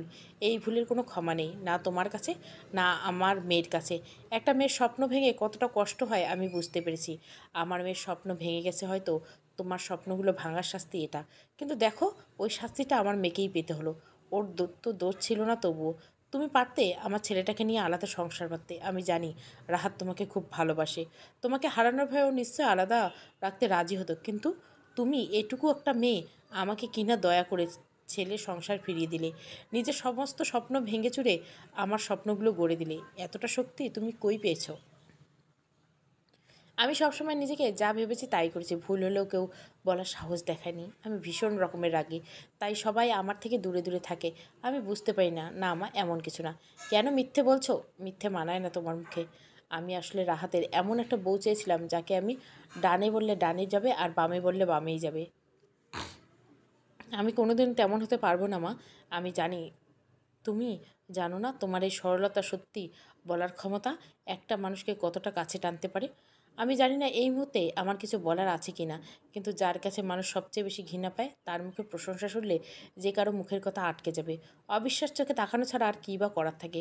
তুমি ওই বাড়ি থেকে চলে আসার পর থেকে আমার তোমায় খুব মনে পড়ছে, তা হয়তো না, কিন্তু তোমার ভয়হীন তাকানো আর মিষ্টি মিষ্টি ঝগড়া খুব মনে পড়ে। হ্যাঁ মা, ঝগড়া তো শুধু আমিই করতে পারি। ওই বাড়িতে কেউ আমার সাথে মন খোলা কথা বলে না। আচ্ছা মা, আমি কি খুব খারাপ মানুষ? আমি হয়তো একটু রাগী তাই বলে কি ভালোবাসি না? আমিও একটা মানুষ বলো। আবেগ, ভালোবাসা, আনন্দ, বেদনা আমারও তো হয় বলো। কষ্ট লুকাতে লুকাতে হয় আমাকে রাগী বানিয়েছে, তাতে আমার কি দোষ বলো তো? কোনো দোষ নেই মা। আমি জানি তো আপনার রাগের আড়ালে লুকিয়ে আছে অনেক ভালোবাসা। আসলে আপনার ভালোবাসা সবসময় রাগের চাদরে ঢাকা, অবহেলায় পাওয়ার ভয়ে। কিন্তু কয়জন পারে এভাবে সত্যি কথাগুলো স্বীকার করতে? বাবা হাসতে হাসতে বললেন, ঠিক বলছিস, এই না হলে আমার বউ। জানো তো বৌমা, এ কটা দিন রাহাত তোমার বাবা আমাকে অতিষ্ঠ করে তুলেছে। আর সত্যি বলতে কি, তোমার সাথে কাটানো সময়গুলো আমার খুব মনে পড়ছে। ওরে, ওরা সবাই তোমাকে ভীষণ ভালোবাসে। তুমি চলে আসার পর বুঝেছি সত্যি কেন বউ শাশুড়িরা শত্রু হয়ে দাঁড়ায়। আমি হাঁ করে চেয়ে আছি, কি বলবো ভেবে পাচ্ছি না। আমি স্বপ্ন দেখছি না তো? রাগী শাশুড়িমা কি না এসব বলছে, আবার আমাকে বৌমা বলছে। মুখে মশা ঢুকবে, এমনিতে জ্বর বাঁধিয়ে আবার কোন রোগ বাঁধবে কে জানে। রাহাত দাঁত কেলিয়ে বলল, মা, ইঞ্জেকশন দিলে সব জ্বর ভালো হয়ে যাবে। ও জানে এই ইঞ্জেকশনে আমি ভয় পাই, তবু কিনা ইঞ্জেকশনের কথাটা বারবার তুলছে। মনে হচ্ছে ওকে কী যে করি, ভিতরমটা সাহসটা একটু বেশিই বেড়েছে। না, আমার জ্বর আমারই থাক। আমার বাবা বললেন, আমি তোমার সাথে একমত। জ্বর কি কারো পর বলো? দেখো, আমি যে কাজে এসেছি সে কাজ না করে কিন্তু ফিরবো না। আর আমি তোমার শাশুড়ি বলে কথা, যা বলছি তা তো করবই। ও সব কিছু তাহলে ওই কাজটার জন্য একটা ছোট্ট কাজ করবে বলে সবটা কি অভিনয় না করছে? কি ভাবছে ওরা আমি রাহাতকে ছাড়বো না? যদি ধরে রাখার হতো তাহলে সেদিনই ছাড়তাম না। হ্যাঁ মা, বলেন কি করতে হবে? আগে বলো, ঝগড়া করবে তো আমার সাথে? যেখানে থাকার প্রশ্নই আসে না সেখানে ঝগড়ার প্রশ্ন আসে কোত্থেকে? শাশুড়িমা আর কিছু বলার মতো পেল না। আমি বুঝতে পারছি না কি হচ্ছে আমার সাথে, কি চাই ওরা, মুক্তি না শাস্তি? মা বাবা, আমার শ্বশুর শাশুড়ি, ভাই ভাবিকে নিয়ে অন্য ঘরে গেল, কিন্তু রাহাত কেন যেন বসে আছে। কে থাকতে বলেছে আমার কাছে? আমার চাই না কাউকে। কি সুন্দর জ্বর বাঁধিয়ে বসেছ, তাতে তোমার কি? বারে, আমার বউ জ্বর বাঁধিয়ে বসেছে আর আমার কিচ্ছু না? খুব সাহস বেড়েছে তাই না? বউ ঢং। ঢং কি? তুমি তো আমার বউ, যাবে তুমি এখান থেকে? তুমি মায়ের মতো হবে তাই না? আমার ছেলের বউকে জ্বালিয়ে মারবে। চুপ করো তুমি। বউয়ের কথা তো শুনতে হবে। আচ্ছা রাহাত, তুমি আমাকে মিস করছো না? না। না মানে? যে বুকের খুব গভীরে প্রতিটা স্পন্দনের সাথে জড়িয়ে থাকে তাকে কি আবার নতুন করে মিস করা যায়? হয়েছে, ভালোই শিখছো। কি শিখছি? কিছু না। দরজায় এসে চোখ টিপে বলল, কী গো, তোমাদের কথা শেষ হলো? কেন শেষ হবে না ভাবি? ওর সাথে আমার কোনো কথা নেই। শাশুড়িমা ঘরে ঢুকতে ঢুকতে বললেন, তাড়াতাড়ি প্রস্তুত হও, যেতে হবে তো নাকি? কোথায় যাবো মা? শ্বশুরবাড়ি। আবার কোথায়? জ্বর আমাদের ওখানে গেলে এমনিতেই সেরে যাবে। কি বলছেন মা? আমার এরকম ঝগড়ুটে বৌমা চাই, আর সংসার আগলে রাখার মতন। আগেরবার তো রাহাত তোমাকে নিয়ে গিয়েছিল ঠিকই, কিন্তু আগলে রাখতে পারিনি। এবার আমি নিয়ে যাব, দেখো ঠিক আগলে রাখবো। যাবে মা আমার সাথে? মায়েরা তো মেয়ের কাছে অনেক ভুল করে, তাই বলে কি মেয়েরা ক্ষমা করে না? আমি না হয় তোমার মা নই, শাশুড়ি, কিন্তু তুমি তো আমার মেয়ে। আপনাকে আমি মা করে রাখতে চেয়েছিলাম, কিন্তু ভুলে যাওয়া যায় না সেই কটা দিন?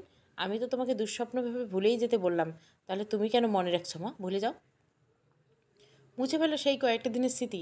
ক্ষমা করো তোমার শাশুড়িটাকে। আমি কি বলবো ভেবে পেলাম না।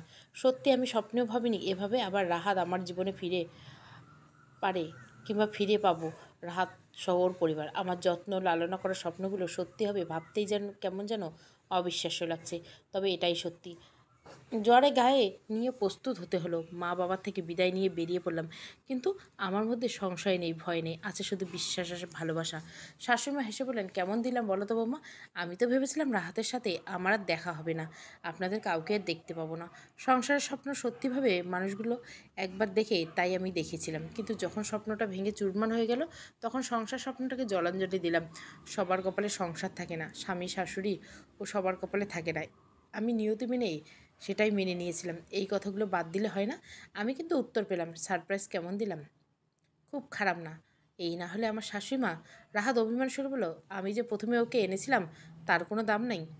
আমি রাহাত শাশুড়িমা পাশাপাশি বসে আছি। সবার মুখের হাসির রেখা স্পষ্ট। কথায় বলে না, সব ভালো তার শেষ ভালো তার। রাহাত কানে কানে ফিসফিসে বলল, আই লাভ ইউ। সবার চাপে আবার আমাকে ভুলে যেও না কিন্তু। যেমন শাশুড়ি তেমন বউ। গল্পটা ভালো লাগলে অবশ্যই লাইক, শেয়ার এবং সাবস্ক্রাইব করবেন। Thank you for watching.